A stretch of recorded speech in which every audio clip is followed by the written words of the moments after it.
There have been multiple avalanches in Salt Lake County over the last few days. Now at 5, screams for help. A skier stuck for hours in an avalanche. How an off-duty firefighter found himself in the middle of a rescue. Plus, so if you're feeling different at all, then you're going to drive different. Stopping drunk drivers. Police stepping up patrols for the holiday season. The potentially deadly mix they're seeing among impaired drivers. And change is on the way. What Salt Lake City is planning for a popular spot where murals honor the lives of marginalized people. Live, we're there for you. ABC4 News at 5 starts now. Good evening, I'm Glenn Mills. And I'm Emily Flores. Thank you for joining us. Tonight we begin with news of an avalanche sending one skier to the hospital, another still on the mountain. Now we are following team coverage on avalanche danger this evening. Meteorologist Thomas Skiboy standing by with current risk levels for anyone planning to recreate in the backcountry. But first, we turn to ABC4's Ali O'Rourke, and she's at the base of Neff's Canyon, where the avalanche triggered by skiers buried one man. And Ali, the events surrounding this ongoing rescue effort are pretty miraculous.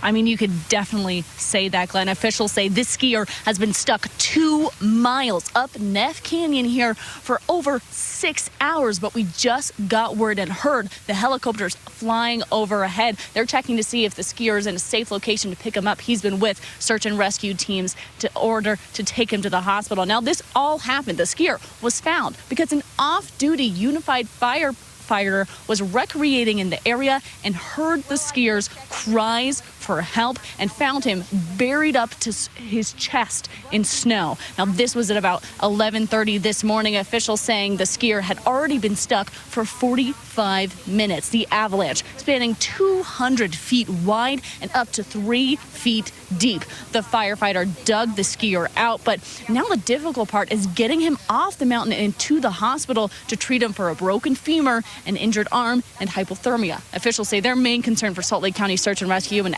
Utah Avalanche Center is making sure they don't trigger another avalanche while trying to rescue the skier, with helicopters flying back and forth on the mountain to try and get him out. Now, this is a popular area for backcountry skiing, but in terms of preventing more avalanches, injuries, and even deaths, Unified Police has a message for backcountry skiers: just don't do it.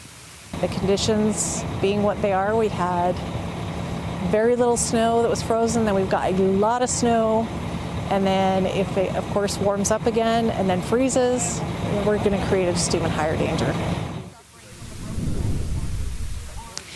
Now, Unified Police telling me his friend was with the skier at the time. Unified Fire saying that he is now in the hospital. But they said that if that off-duty firefighter wasn't on the mountain, they might not have found that skier alive. Now, I'll keep you updated with more information coming up on ABC4 News at 6. Reporting live in Salt Lake County, I'm Ali O'Rourke, ABC4 News. All right, the right place at the right time. Thanks so much, Ali. Appreciate that. That avalanche up Neff's Canyon comes on the heels of another one. Yes, a man in his 20s remains in the hospital with serious injuries today after getting caught and carried by collapsing snow up Little Cottonwood Canyon. In this case, the skier was with a partner who saw the avalanche ahead. Finding him in the snow, she was able to call 911, and rescuers from Snowbird and Alta got him down the mountain. He's being treated for several broken bones and teeth.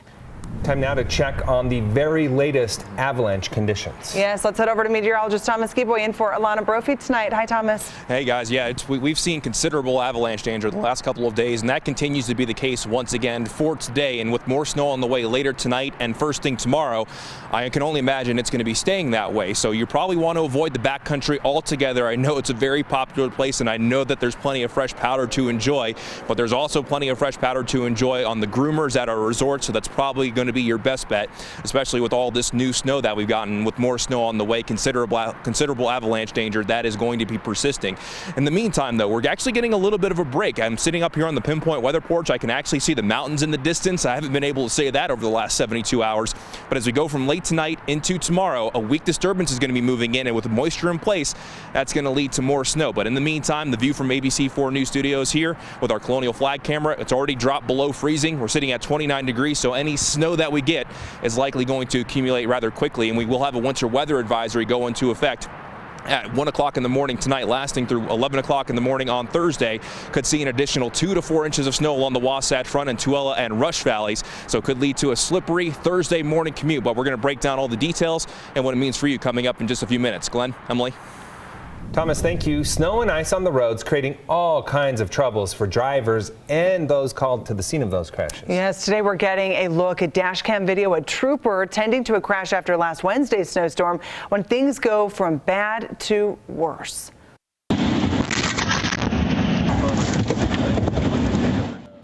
All right, another driving on I-215, losing control and hitting the back of a patrol car while Corporal Quincy Brewer was inside. The crash knocking out audio on the dash camera. We spoke to Brewer today after he's had some time to process the accident.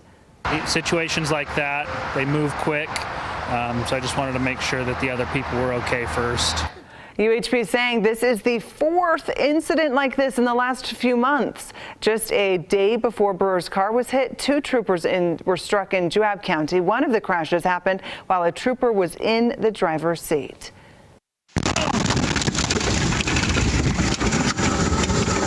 Metro 569, 1050, 1050. I've been hit. Oh, okay. Well, snowy conditions out right now and a messy commute expected once again for the morning. Utah Highway Patrol asking drivers to be extra cautious out there, not only for your safety, but for the safety of those whose job it is to patrol the roads and respond to these crashes. Starting today, troopers, police officers, and deputies will be working 220 extra shifts all across the state. This to crack down on impaired driving during the holiday season. 24 agencies jumping in to protect Utah drivers and put a stop to anyone who gets behind the wheel while under the influence of drugs and alcohol. 65% of DUI tests so far this year turning up positive for drug use. The Department of Public Safety teaming up with the chief toxicologist at Utah Public Health, warning about the dangers of driving while on prescription meds. Most of the drugs that we're concerned about are those that cause sedation or other forms of impairment. Sleeping pills, Xanax, Ambien are common ones. Opiates that may be given as a prescription could also be very problematic. Starting today, troopers, police officers, and deputies will be working those shifts. And this year, more than 800 crashes related to alcohol have led to the deaths of 43 Utahns. This blitz will last through the holiday season until New Year's Day. And a block of Salt Lake City remains a site of grieving, mourning, and discussion about brutality against marginalized people and victims of police violence. Murals going up on Fleet Block at 850 South and 300 West after the death of George Floyd in 2020, including Utahns harmed by police. But today, Salt Lake City Mayor Aaron Mendenhall announcing changes are on the way with $6 million in funding to make the block a public park and new signage explaining what's to come.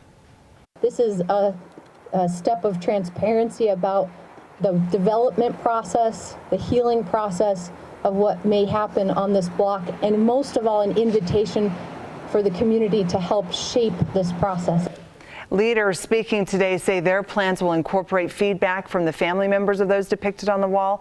Mayor Mendenhall saying that these changes begin after years and years of delays, leaving the space underused with vacant and dilapidated buildings. A Utah charity struggling to fulfill the Christmas wish list of hundreds of children as their emergency shelters see record high numbers of kids and teenagers in need. Christmas Box International works with government agencies to house kids who have nowhere to go.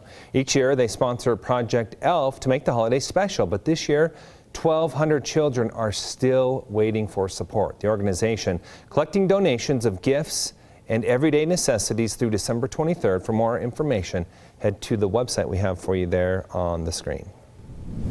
And Utah Jazz players doing good for the greater community. Yeah, Jared Vanderbilt and Malik Beasley at the Trolley Square attending the holiday hoopla party for Big Brothers and Big Sisters of Utah. But the real VIP invites are the volunteers who mentor young kids and the kids, or as they call them, littles, who look up to them.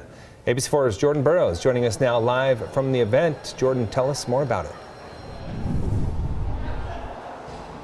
Yeah, Glenn and Emily, I want to talk about community giving. Jared Vanderbilt, one of the Utah Jazz players here right now, posing with, some of his fans and also Big Brothers, Big Sisters of Utah. This was a partnership between the Jazz and Big Brothers, Big Sisters. We know Jared, a part of that trade with Rudy Gobert. He's been up here along with Malik Beasley, who was also a part of that trade. Both these guys having their fun, getting pictures with so many fans, young and old. Everyone loves these guys. These are young guys that are part of this Utah Jazz team. The second part to this is this event down here called the Ice Buckets.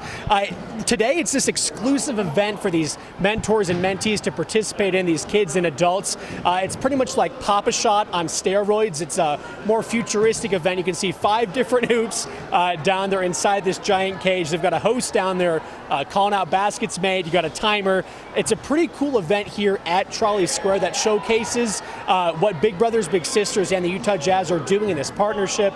I'm on the second level where, the food is and where the basketball and where the raffles are at. So a lot of the kids are enjoying their time along with Big Brothers and Big Sisters. Again, Jared Vanderbilt and Malik Beasley showing out for the Utah Jazz today. Reporting live in Salt Lake City, Jordan Burroughs, ABC 4 News. Thank you, Jordan. 'Tis the season of giving. The ABC4 News team helping Toys for Tots gather donations to brighten up the holidays for children in need. You can drop off new and unwrapped toys or gifts for toddlers to teens to any Papa Murphy's locations, or you can do it right here at the ABC4 studios until December 18th. All right, that's Sunday, so it's a countdown. Still ahead. 1 decade after the mass shooting at Sandy Hook Elementary, Utahns remember the 26 victims, how gun violence has evolved in the years since.